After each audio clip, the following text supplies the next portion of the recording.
Welcome back to the Bravado Blitz. I'm Eric Shannon, and I've got a new co-host today. Hi, I'm Demi Smith. And I'm Brian Shows. All right. Week 4 coming up, so strap on your helmet and stick around. The Blitz is here.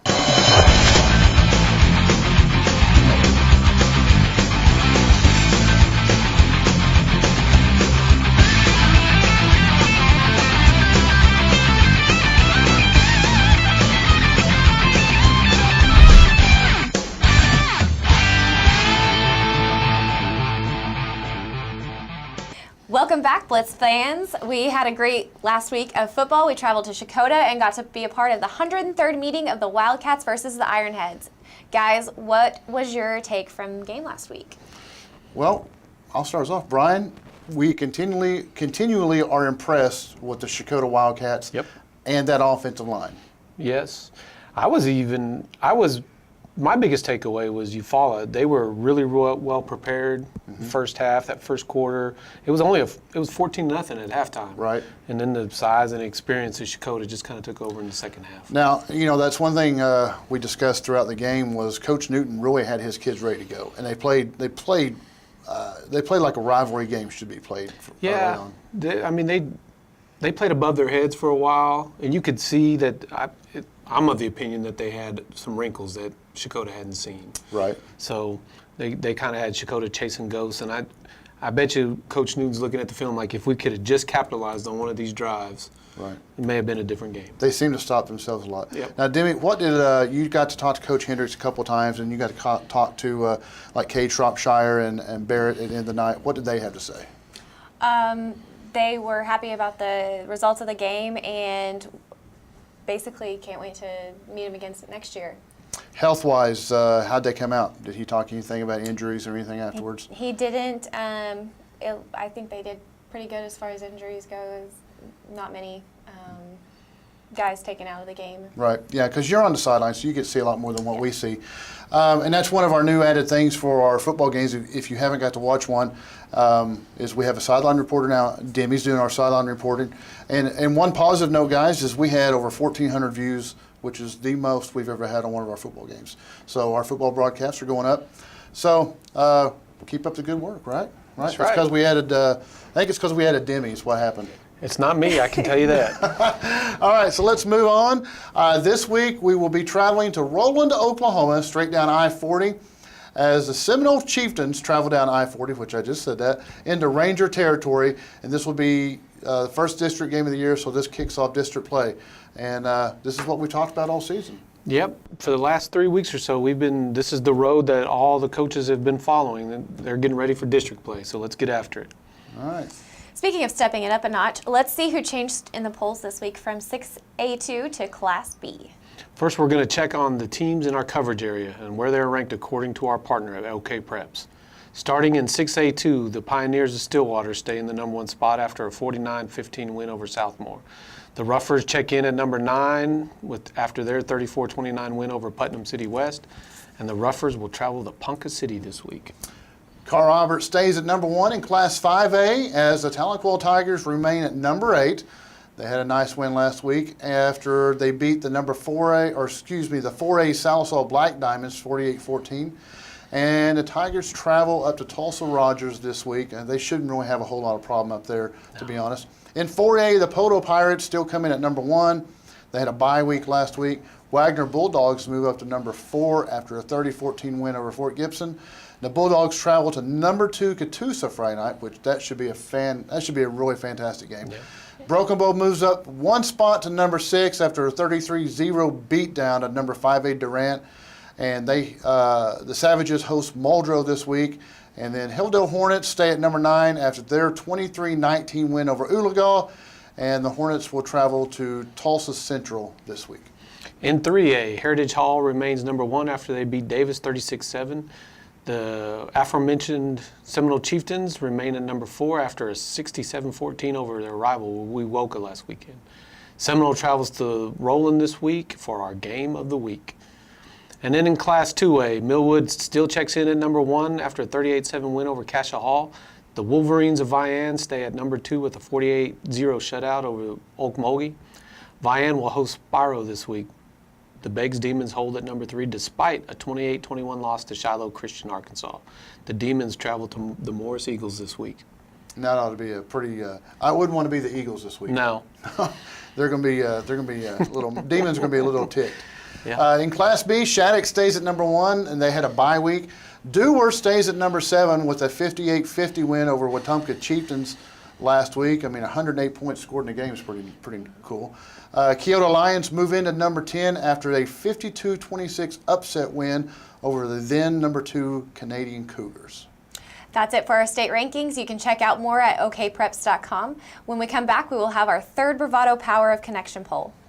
There is truly no place like home. Right here in Eastern Oklahoma, Bravado Wireless provides the best unlimited talk, text, and data for only $40 a month. We believe in strong, connected communities. That's why we live stream community events like local football games. You may not know us by name, but we'll be at the same festivals and cheering for our kids on the same sidelines. Because we live where you live. Visit bravadowireless.com or visit one of our stores, where we make it easy to join our family.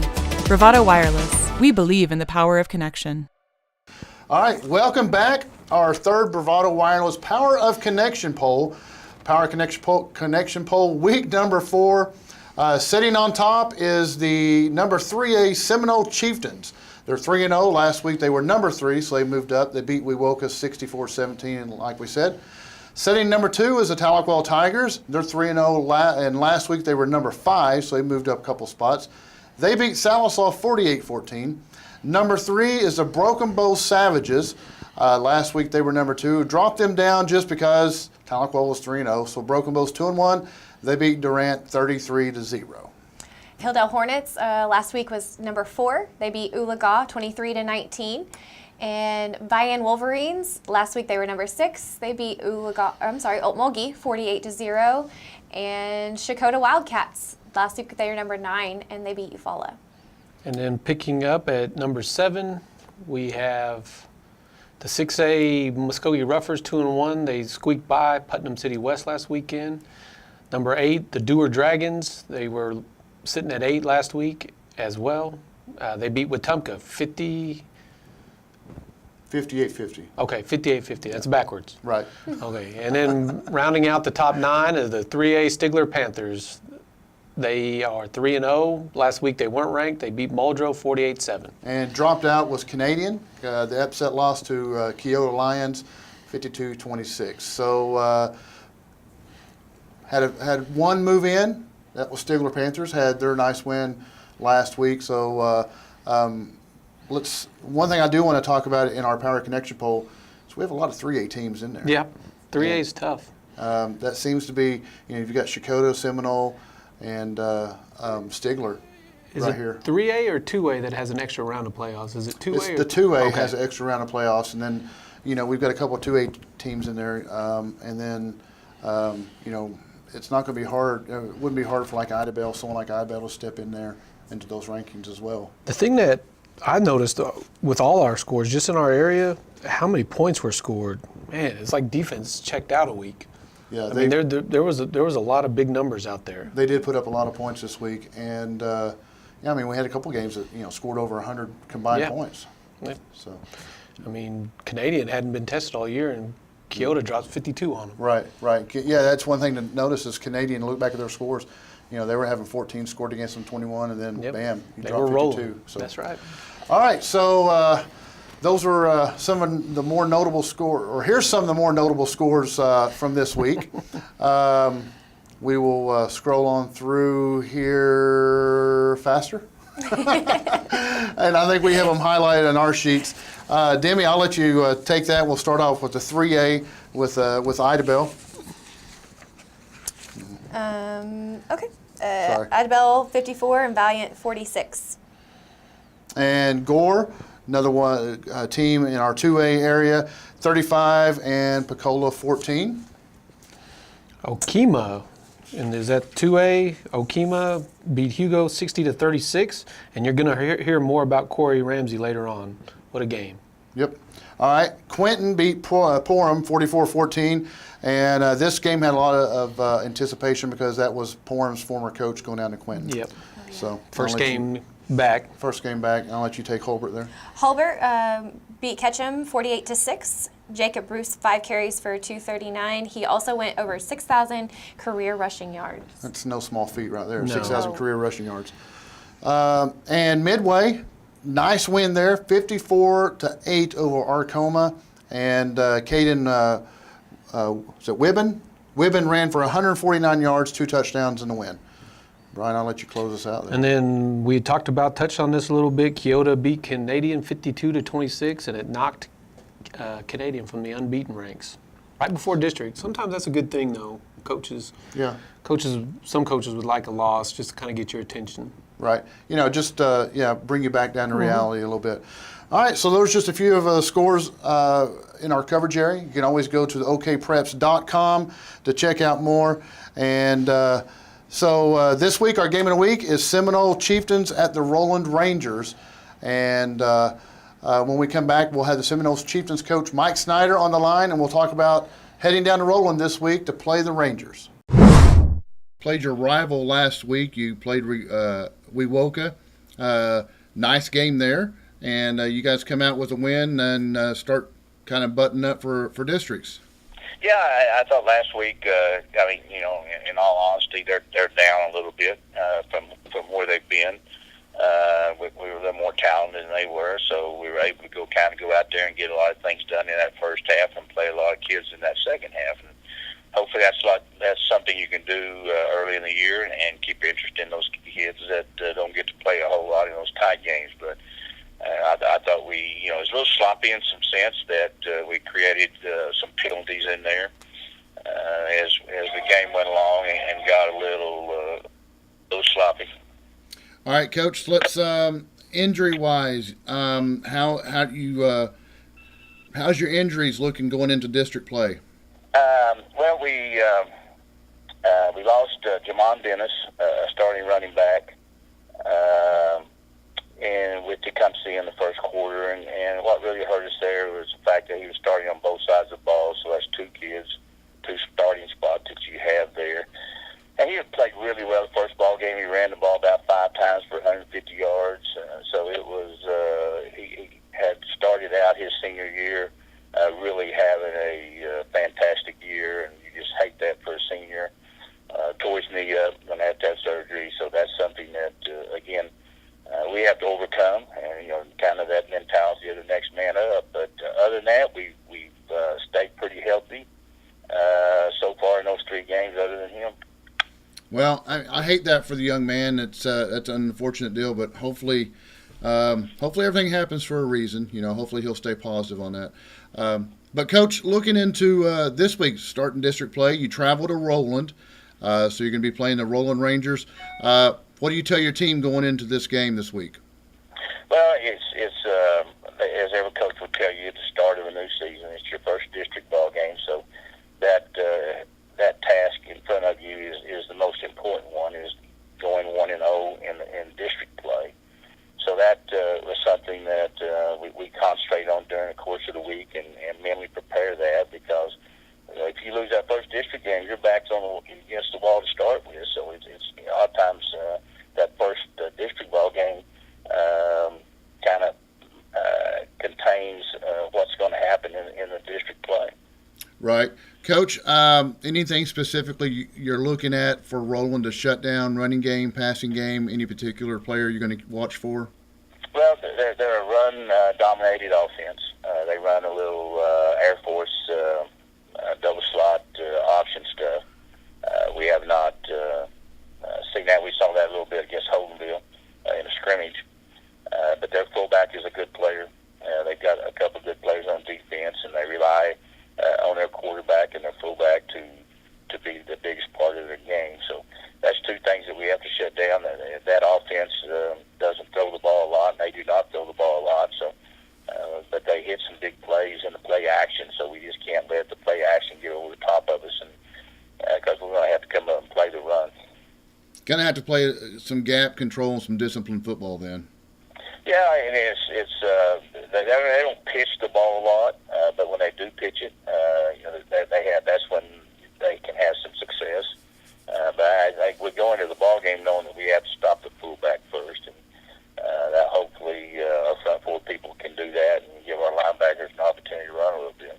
Right. Well, I know from experience, Roland, it's a tough place to go in there and play. They get a little rowdy.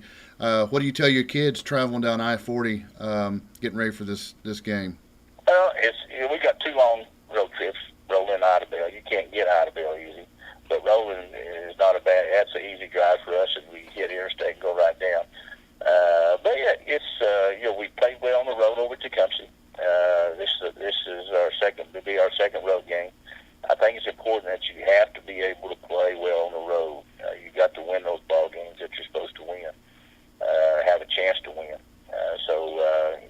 This first time these kids have been to Roland, we played them there. We've been in the district with them a couple different times, so we've been there before. So I think our crowds have been really good. The Tecumseh would have been a really hostile environment, but the rain prevented some of that happening. But yet at the same time, I think we're mature enough to handle the road games and the task in front of us. All right, very good, Coach. Well, Coach, I certainly appreciate you taking time to visit with us, and we'll see you Friday night, and we wish you guys well, and hopefully everything comes out in Seminole's favor there. Very good, sir. All right, Coach.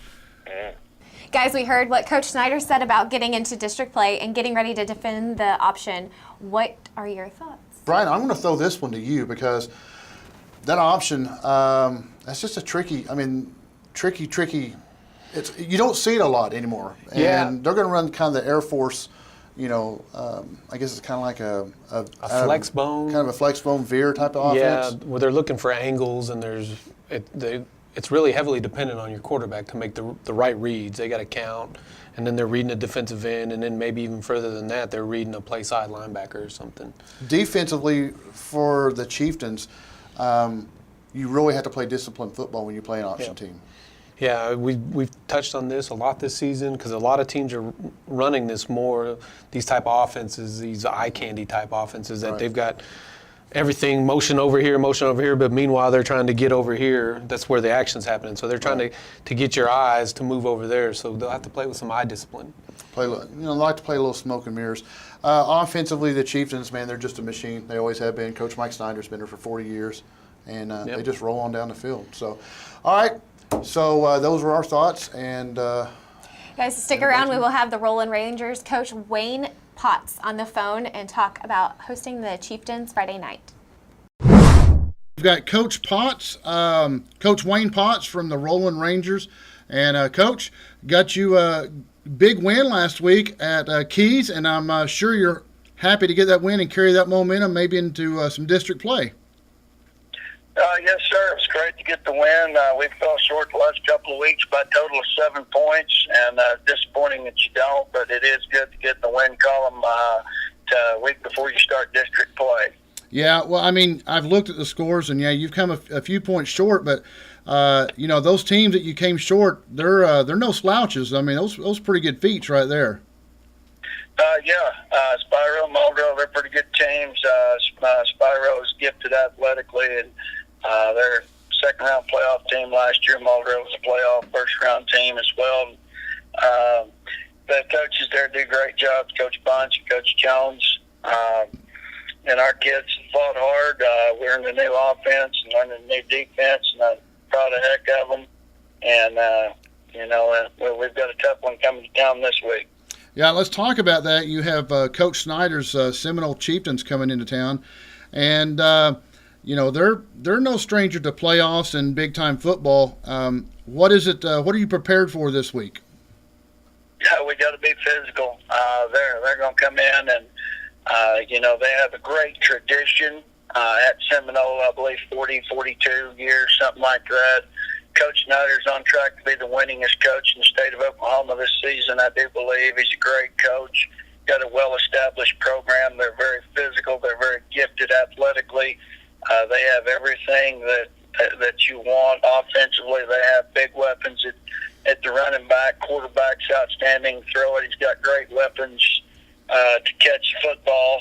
They don't just line up and pound you. They make you defend the entire field. Defensively, they've got two of the best defensive ends I've seen in a while. They're great in the back end.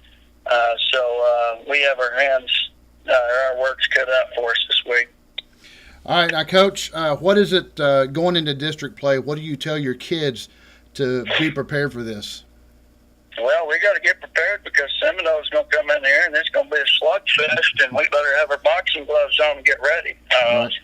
You know, they're a second-round playoff team from last year, lost 9 seniors, the fewest of anybody in the district, and, you know, they're coming here, they're loaded for bear, and we've just got to get ready. We've got to toughen up and be prepared.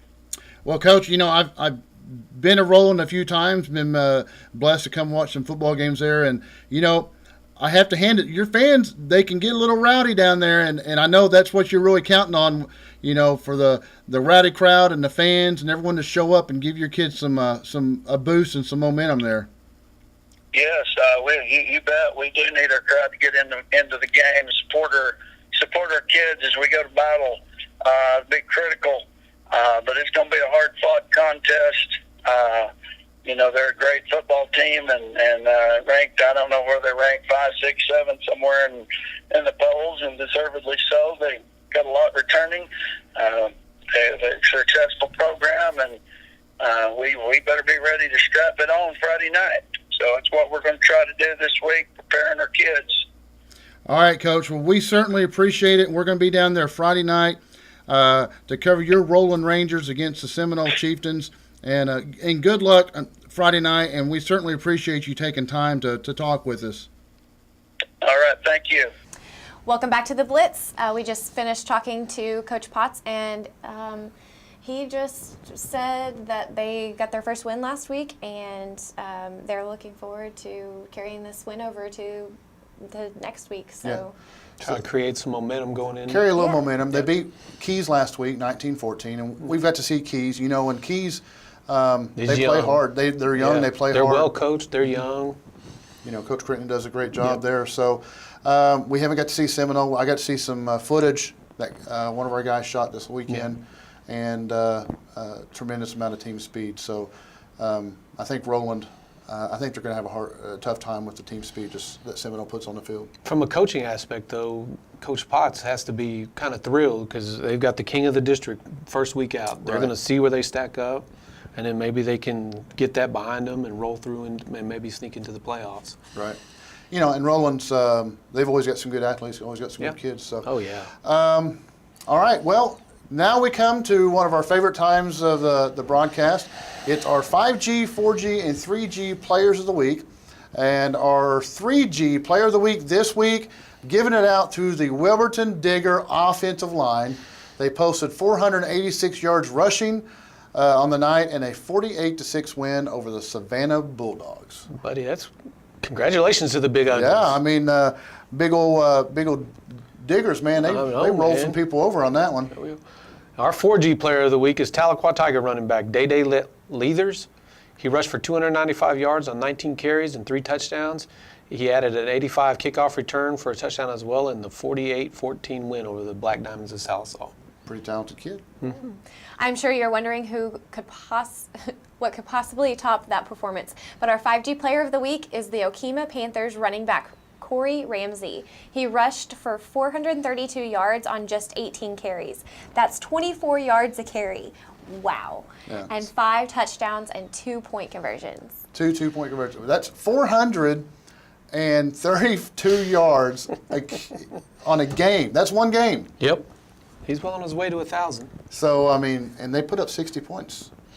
That's heck, man, he scored 5 of those touchdowns on his own. I gotta assume that. That's pretty awesome. So you know, I know people are going, well, how come I didn't make it? Man, that's right there. Yeah. 400 and some yards rushing. I mean, can you imagine what he felt like after that? Yeah, I'm sure he had to have an IV or 2 after that run. It'd be worth following him to see what he does this week. Yeah, most definitely. We're going to have to keep up with him. All right, so this is our 4th Blitz of the season. We brought in Demi. Demi's been our sideline reporter for our games, and we head to Roland this week. Any closing thoughts? I'm pumped. I'm ready for Friday night. Yeah? Let's hope we get a good game. Lights. I'd like to see a good game in the 4th quarter. Good game in the 4th quarter, yeah. We've had a good game in the 1st quarter. our first 2 quarters last week, and then Eufaula just got wore down. So, all right, I'm ready to get on it as well. So, folks, that'll close out the Bravado Blitz number 4. We will be at Roland, Oklahoma this Friday night for the Seminole Chieftains traveling to the Roland Rangers. And folks, have a wonderful afternoon, and we hope to see you Friday night at Bravado TV. For Eric Shannon here at the Bravado TV studios. And I'm Demi Smith. And this is Brian Shows, and have a good day if you want to.